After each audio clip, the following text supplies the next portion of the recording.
The pines stood tall like silent judges, their shadows long and unforgiving as the sun dipped below the edge of the ridge. Beneath them, 16-year-old Kiona crouched beside a moss-covered boulder, her cheeks streaked with dried tears, her moccasins torn from hours of wandering. The wind whispered through the branches, carrying no comfort, only cold and condemnation. Her clan had spoken. Her words, her pleas, meant nothing. One misstep, one night spent outside the village wall, caught with a smile on her lips and a bruise on her wrist, was enough to brand her unworthy. Dishonor, they had whispered behind beaded curtains. Shame, they had carved into her fate. Her mother would not meet her eyes. Her father did not fight for her. And so they led her past the stream, beyond the border stones, and left her where the forest grew thick and the spirits did not care for names. With nothing but a water skin and a woven blanket, she sat in the silence and waited for the night to finish what her people had begun. The sky turned silver with stars, and still, Kiona did not move. She thought of the stories, how the abandoned became wolves, or worse, shadows that whispered revenge into the ears of sleeping children. But she had no strength for vengeance. She had barely enough to breathe. Her stomach cramped from hunger, her lips dry from the wind. The cold bit through her blanket, turning her limbs to stone. She did not cry. She had no more tears left. Just as the last light faded and the howls began in the distance, a shape moved at the tree line. Kiona didn't stir. Let it come, she thought. Let it end. But the figure didn't strike. Instead, it stepped forward slowly. A tall man wrapped in deerskin with feathers at his shoulders and medicine pouches at his side. His face was lined with age, but his eyes burned with quiet power. He crouched beside her, not asking why she was alone, just offering a bowl of broth, warm and steaming. She stared at it, then at him. "Why?" she asked, her voice no louder than the rustling leaves. "Because you're still breathing," he said. "And breath means you still belong somewhere." That night, Kiona followed him through the forest. Each step was pain, each breath a battle, but something inside her stirred. Not hope, not yet, but something close. He did not ask her name. He did not speak of honor or shame. He simply led, and she followed, not knowing where, only that it was away from where she'd been left to die. In a world that cast her aside, the stranger did not look away. And for the first time since she was dragged from her mother's fire, Kiona felt something she could not name, something that tasted like beginning. The path wound deeper into the forest, where moonlight barely touched the ground and the trees whispered secrets in a language older than any Kiona had ever known. Her feet stumbled over roots, and her breath caught in her throat, but she kept walking. The man who saved her moved with quiet confidence, his long staff brushing the earth with each step. He hadn't said a word since she accepted the bowl of broth, but his presence spoke louder than voices ever could. He was neither warm nor cold, only steady, like the river she used to swim in before the world turned its back on her. She didn't know where they were going.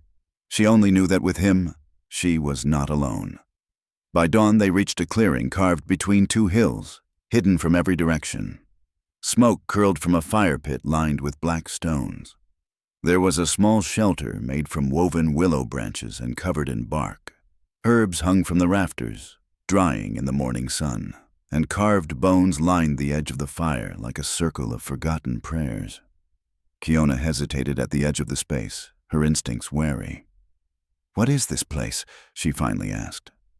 The man crouched beside the fire, feeding it dry twigs. "It's where the world forgets to look," he said, "and where I remember." He gestured for her to sit, and she did. Though every muscle in her body screamed for rest, her mind refused to soften. "Who are you?" she asked. "I am called Many Trails," he said, "because I have walked them all. And now I walk alone." His voice was low, not from weakness, but from the weight of 1,000 stories buried behind his eyes. "Why did you help me?" she asked again, her voice sharper now. "You don't even know what they said I did." Many Trails looked up at her, the fire reflecting in his eyes like distant suns. "I know what people say," he murmured, "but I've learned to listen to what the earth says instead. The earth said you were still alive." Kiona looked away, her fists clenched in the folds of the blanket he had wrapped around her. She wanted to hate him, to reject his kindness like she had been rejected, but there was no anger left in her, only confusion and a hollow ache where her name used to live. "Are you going to send me back?" she whispered. Many trails stirred the fire. "They gave you to the forest," he said, "but the forest gave you to me. I do not return gifts." That night, as the wind whistled through the trees and the stars blinked like ancient eyes, Kiona lay by the fire, her body curled around warmth for the first time in days. She did not dream, but when she woke, the fear was quieter, and the silence was no longer empty. Kiona woke to the scent of burning cedar and the distant call of a mourning dove. Her body ached, her mouth dry, but something inside her had shifted, like the stillness before a storm. She rose slowly, stepping out from beneath the elk-hide blanket and into the chill morning air. Many Trails was already awake, grinding herbs between two stones, the muscles in his arms working like slow rivers under his skin. He said nothing when he saw her, just nodded once, like a man who had already seen the sunrise in her eyes. She watched him from a distance, unsure of where she stood, not just in this clearing, but in the world. She still wore the shame like a second skin, the memory of her exile pulsing with every heartbeat. But here, it did not echo back. No accusations, no stares, only the crackle of the fire and the steady rhythm of a man who lived outside the judgment of others. "Why don't you ask what I did?" she asked, her voice cautious, brittle like thawing ice. Many Trails didn't look up. "You've already lived the answer," he said. "Let it rest." She didn't understand. Back home, every conversation was a test, every silence a punishment. But this man treated pain like weather, something to endure, not explain.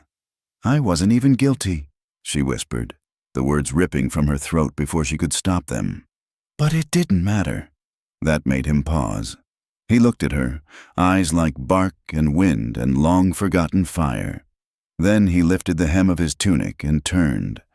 Scars lined his back like a map, raised and silver, some long and thin, others cruel and jagged. "Neither was I," he said. The words hung between them like smoke. Kiona blinked, the anger fading into something softer, heavier. Not pity, recognition. He was not just a wanderer. He was once cast out, too. "What happened to you?" she asked quietly. "Another time," he said. "Stories have roots. If you pull them too fast, they die." He handed her a bowl of bitter-smelling tea. "This will help you sleep without ghosts, but it tastes like regret." She sipped it anyway, wincing at the bitterness. Yet, somehow, it felt right, like punishment and healing wrapped in one. That night, she sat beside the fire, and he began to hum, low, rhythmic, ancient. Not a song of victory or sorrow, but one of presence, of survival. "We carry the forest in our bones now," he told her. "The trees remember, even when people forget." Kiona nodded slowly, staring into the fire. She was no longer the girl left for Dishonor. That girl had been swallowed by the forest, and what remained was something new. Not yet whole, but rising. The next morning, the forest was quiet in a way that felt intentional, like it was watching her. Kiona moved slowly, her muscles stiff but more willing, her breath steadier. Many Trails handed her a bundle of leather strips and dried herbs without a word. "What's this?" she asked. "We walked today," he replied, "and the earth listens better when we carry something." She didn't ask where they were going. She'd learned already that he didn't explain plans, he revealed them when the time was right. They left the shelter and followed a path so narrow it felt like a secret.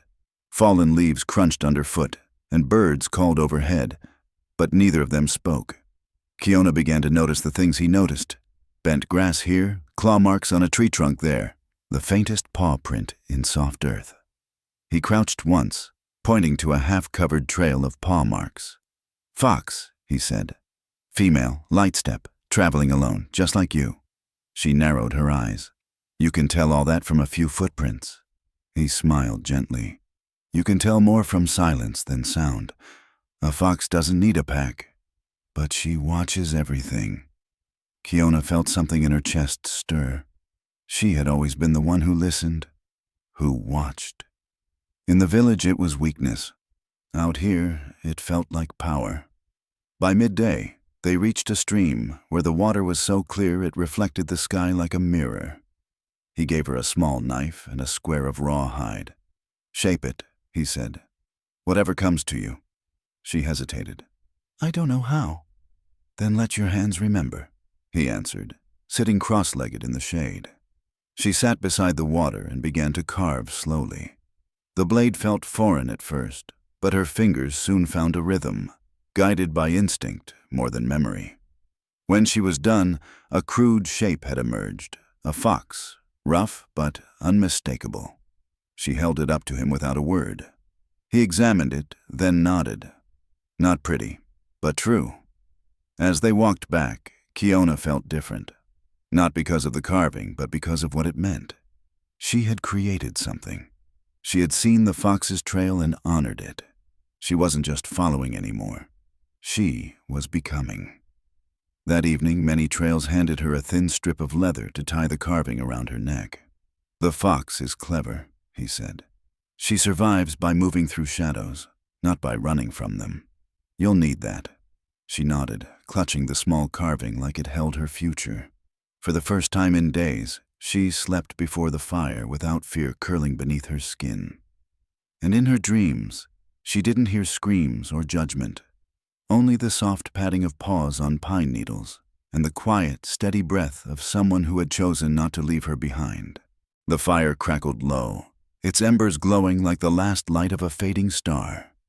Kiona sat across from Many Trails, her legs curled beneath her, and the fox carving pressing gently against her collarbone. He stirred a pot of stew, the scent of wild garlic and dried venison filling the space between them. Outside, the trees swayed like dancers locked in slow rhythm, and the wind carried the memory of voices long gone. The forest remembers everything, he said suddenly, his eyes never leaving the flames. It listens even when you think you are alone. Kiona glanced toward the dark beyond the clearing. What does it hear in me? She asked. Many Trails looked at her then, the firelight reflecting off the lines in his face.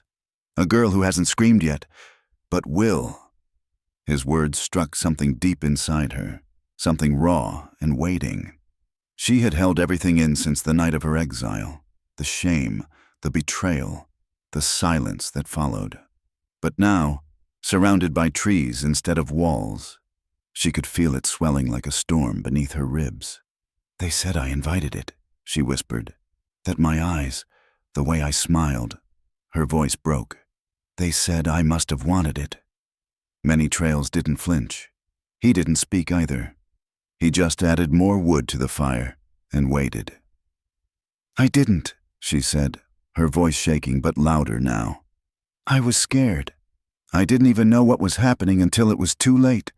But they didn't care. They wanted someone to blame, someone to cast out so the others would feel clean. She didn't realize she was crying until she felt her breath hitch. The fire blurred before her, but the heat on her face was real. Many Trails still didn't interrupt. He just let her speak. No judgment, no interruption, no fixing. Just space. They took my voice, she said. They took it and twisted it, and when I screamed, they said I was lying. At last, Many Trails spoke, his tone softer than she had ever heard it. Let them keep the lie, you keep the truth. Fire doesn't need permission to burn. She stared at him, her fists clenched, her heart pounding. Then why does it still feel like it's my fault? She asked. He pointed to the flames. Because they made you hold the ember. But that heat you feel, that's not guilt. That's power. You're still burning. That means you're still alive. That night she didn't sleep. She sat by the fire long after he had gone to bed, feeding it twig by twig, watching it dance. For the first time, she allowed herself to feel the rage. Not as poison, but as fuel. She wasn't ashes yet, not even close. Tomorrow she would walk farther, and when she looked back, it wouldn't be in shame, but in defiance. The next morning dawned with fog clinging to the forest floor like forgotten dreams. Kiona woke before the birds, her body cold but her mind burning. She rose quietly, tying the fox carving tighter around her neck, and stepped past the still sleeping form of many trails. Today, she wanted to move on her own. No footsteps to follow, no silent wisdom, just her breath and the earth beneath her. She wandered east, where the pines thinned and gave way to elder trees wrapped in moss, their bark rough with age. The silence here was different, not empty, but sacred. She followed a trail of deer prints until they disappeared near a grove where smoke curled from a stone circle. Someone had been here recently. She crouched low, senses sharp, heart hammering. A figure emerged from behind the largest tree, a woman wrapped in layers of white and red cloth, her gray hair braided with bones and feathers. Her face was painted in ash, her gaze as sharp as a hawk's. Kiona froze. The woman said nothing, only studied her. Then she pointed to the ground before her, and Kiona, not knowing why, obeyed. "You walk with fire in your chest," the woman said. Her voice was soft but heavy with meaning. "But you haven't named it." Kiona hesitated. "I don't know what it is yet." The woman nodded. "Then you are still becoming." She tossed something into the fire, leaves, herbs, perhaps pieces of a story, and smoke rose thick and fast, curling around Kiona's face. "Breathe," the woman instructed. "Let the past show itself." Kiona inhaled and the world tilted. In the smoke, she saw her mother's hands brushing her hair, her father's back turned away. She saw her own face, younger, laughing. Then she saw the shadows, hands that took without asking, voices that twisted truth into silence, the elders turning their backs. Her chest tightened, but she didn't look away. The smoke shifted, and suddenly she saw herself, but different, taller, steady-eyed. A woman with braids bound in beads, walking with others behind her, her voice no longer shaking. The vision faded, and Kiona gasped. The woman's gaze never wavered. "That is who waits inside you," she said. "But she won't come without your permission." Kiona's hands trembled. "I don't know how to let her out." The woman leaned forward. "You don't let her out. You stop holding her in." When Kiona returned to the clearing that evening, many trails said nothing, only nodded once. She sat by the fire, her fingers still tingling from the vision. She didn't know the name of the woman in the smoke, or whether she was real or a spirit. But she knew this. She had seen her future self, and that self did not kneel, did not ask, did not hide. She was not who they left in the forest. She was someone rising. The sun was high the next day when many trails led her to the river. It wasn't the quiet stream they drank from near the shelter, but a wide, winding artery of water that carved through the forest like a scar. The current was fast, frothing at the edges, but the surface shimmered with light, hiding what lay beneath. "This is where I buried my name," he said, kneeling at the bank. Kiona stood beside him, confused. "You mean someone died here?" He looked at her with a faint smile. "Yes, me." She didn't speak, sensing that his words were not meant for questions. He opened a leather pouch and pulled out a string of beads, faded, worn, and carved with symbols she didn't recognize. "I was once the son of a chief," he said. "Proud, reckless, believing that power came from being louder than others. Then came war, not the kind with drums and painted faces, but the quiet kind. A betrayal, a lie, a night of fire." His voice dropped. "I was blamed for the deaths of 6 warriors. My own cousins." Kiona's eyes widened. "Were you?" He tied the bead string around a small stone. "No, but truth matters little when guilt is more useful than justice." He tossed the stone into the river. It disappeared without a splash, as if swallowed whole. "So I left," he continued. "Not to run, but to learn who I was without the name they cursed."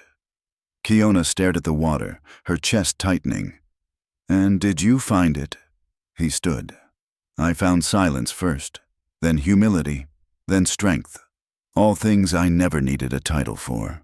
She crouched beside the river and picked up a flat stone, running her thumb along its surface.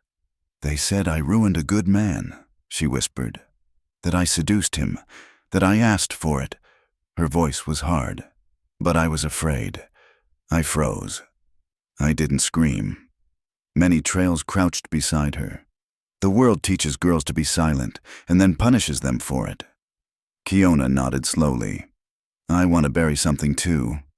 She took off a leather bracelet her mother had given her, the only thing she'd kept when they led her out to the forest. She stared at it for a long moment, then wrapped it around a stone and tossed it into the river. It vanished, just like his. They sat in silence for a while, listening to the current. "You are not made of what was done to you," he said quietly. "You are made of what you choose next." Kiona felt the weight in her chest shift, not disappear, but move, like a stone rolling to the side to make room for breath. As they walked back through the trees, Kiona didn't feel like a shadow anymore. Her steps had sound. Her heart had rhythm. And though she still didn't know where her path would lead for the first time, it felt like hers. They returned to the clearing at twilight, the sky painted in streaks of fire and dusk. That evening, Many Trails did something different.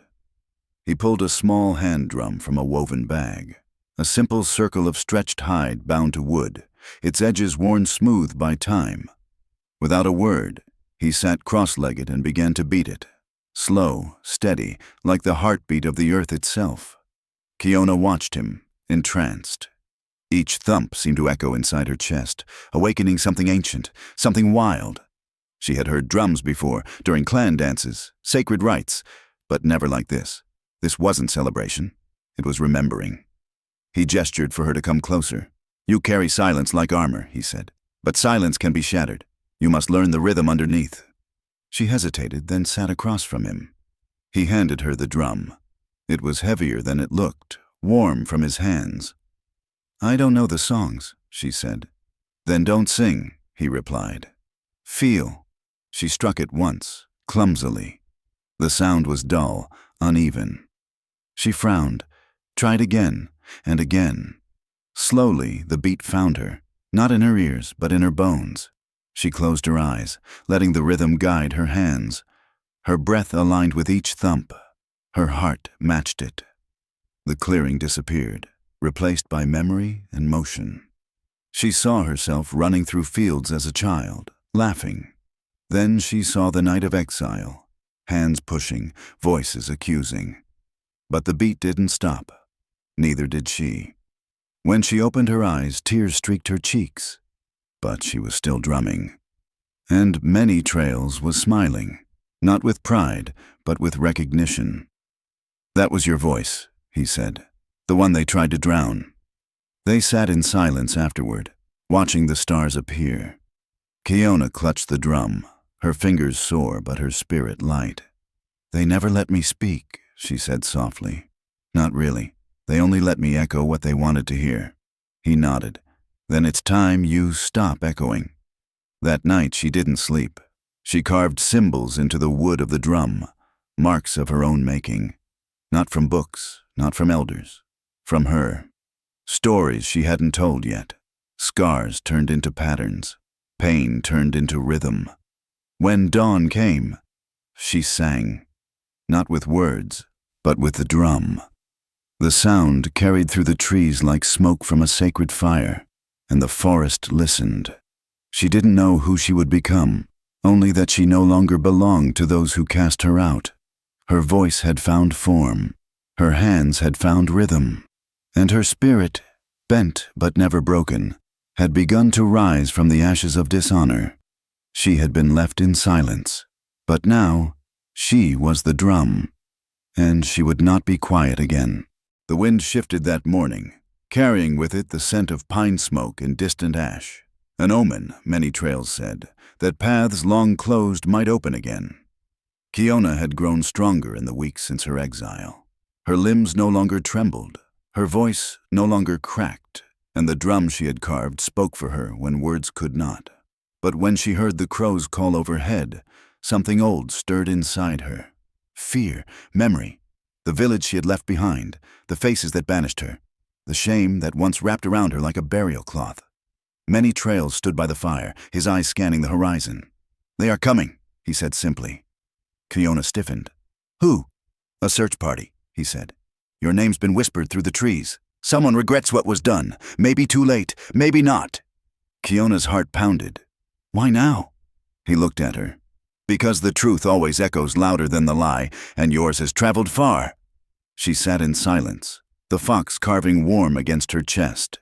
She thought of her mother, of whether she wept when no one saw. She thought of her younger sister, who once braided flowers into her hair. She thought of the boy whose lie cast her out, and the elders who never asked her what really happened. Rage stirred in her, but so did something more dangerous: uncertainty. Did she want to go back? By midday, the riders came. 5 of them, faces she knew, cloaks of her people, but none bore weapons. At their lead was the village healer, an old woman with white paint down her nose and a staff carved with eagle feathers. She dismounted slowly, her gaze never leaving Kiona. "You were wronged," the woman said. No apology, no pleading, just truth laid bare. Kiona's fists clenched. "They said I brought dishonor." The healer bowed her head. "They feared your voice, your truth. But it is time the circle heard it." Many Trails watched from the trees. "You don't owe them anything," he said quietly. "But if you speak, speak for the girl who was left here. Let her be heard." Kiona stepped forward, the drum in her hands. She struck it once, loud, clear, defiant.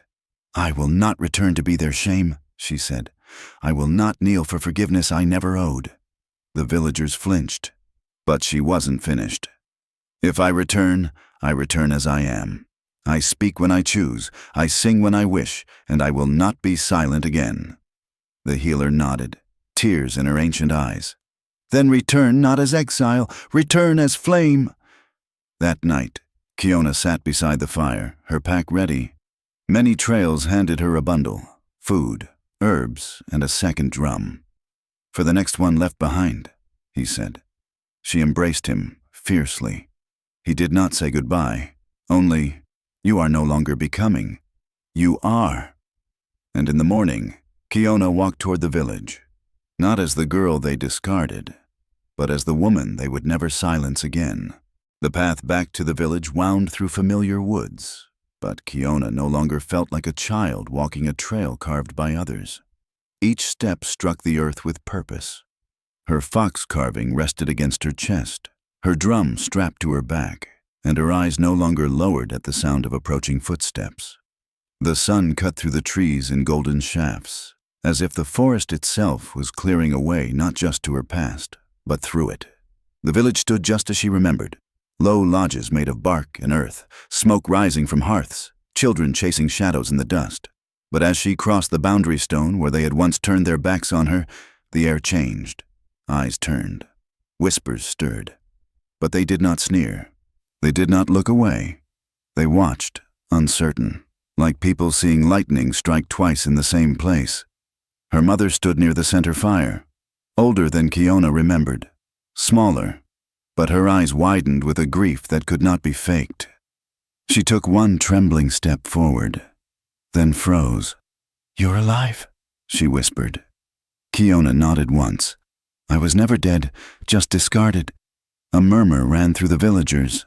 The healer stepped forward and raised her hands. "Let her speak," she commanded, and for the first time in this village, they listened. Kiona set the drum down. She didn't raise her voice. She didn't need to. "I was blamed for a man's violence. I was told I asked for it, invited it, deserved it, but I didn't, and I will no longer carry shame that was never mine." Some elders averted their eyes. One young girl watched with tears silently running down her cheeks. Kiona met her gaze. "You are not what they fear in you," she said gently.